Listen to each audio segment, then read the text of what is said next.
Good. But if you leave her pressed for a while, she starts sinking in all the way.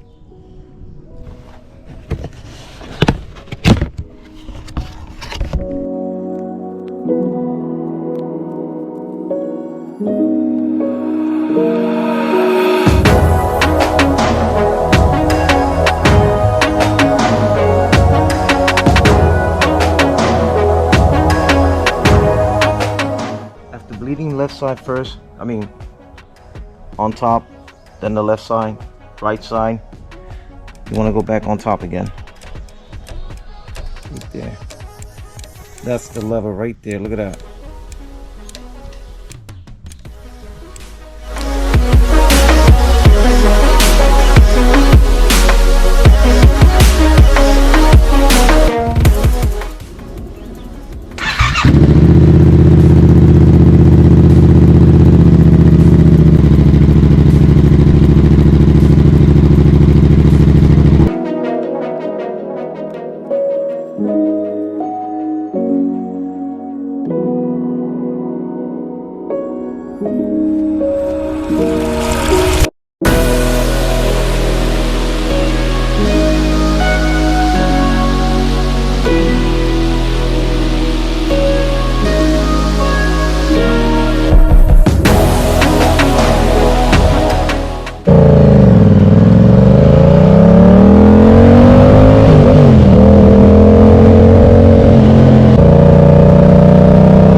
Look at that right there, but you get that woody feeling. So I'm gonna have to deglaze these rotors, and we definitely need to change the brake pads.